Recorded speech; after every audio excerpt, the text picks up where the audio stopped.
জুলাই আগস্টে গণ অভ্যুত্থানের পর চলছে রাষ্ট্র সংস্কার। সাধারণ মানুষ থেকে শুরু করে রাজনৈতিক দল সবারই প্রত্যাশা গণতন্ত্র পুনরুদ্ধার।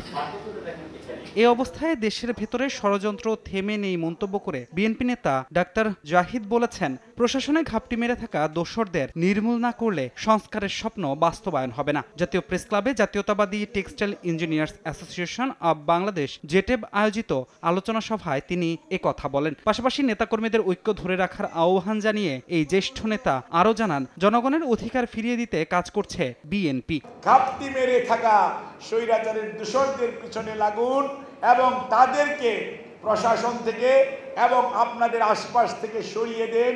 দেশের মানুষের আকাঙ্ক্ষা বোঝার চেষ্টা করুন, দেশের মানুষকে তার অধিকার দ্রুততার সঙ্গে ফেরত দেওয়ার চেষ্টা করুন, তাহলে মানুষ আপনাদেরকে সাধুবাদ জানাবে। এদিন রাজধানীতে আলাদা অনুষ্ঠানে প্রধান অতিথির বক্তব্যে জনগণের প্রত্যাশা পূরণে একটি সুষ্ঠু নির্বাচনের পথ তৈরির জন্য অন্তর্বর্তী সরকারের প্রতি আহ্বান জানান জামায়াতে ইসলামীর আমির ডাক্তার শফিকুর রহমান। বলেন, যৌক্তিক সময়ের মধ্যে প্রয়োজনীয় সংস্কার শেষে নির্বাচন চান তারা।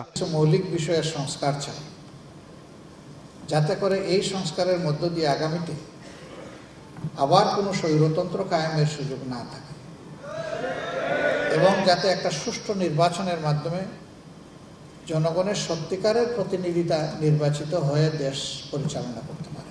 এর আগে রাজধানীর চীন মৈত্রী সম্মেলন কেন্দ্রে জাতীয় চিকিৎসক সমাবেশে যোগ দেন ডাক্তার শফিকুর রহমান। সেখানে তিনি বলেন, মানবিক বাংলাদেশ গঠনে চিকিৎসকদের অবদান রাখার সুযোগ সবচেয়ে বেশি। চিকিৎসক আমার কাছে আল্লাহ তাআলার পরেই গুরুত্বপূর্ণ আল্লাহর সৃষ্টি। একজন চিকিৎসক আল্লাহর এই নিয়ামতকে আজীবন সুস্থ রাখার জন্য লড়াই করে, এটার পাহারাদারি করে, পরিচর্যা করে।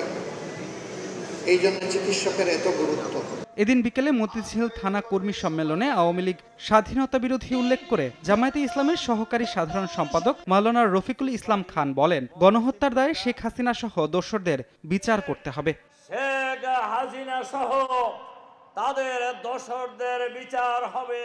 ধ্রুব ব্যানার্জি, সময় সংবাদ, ঢাকা।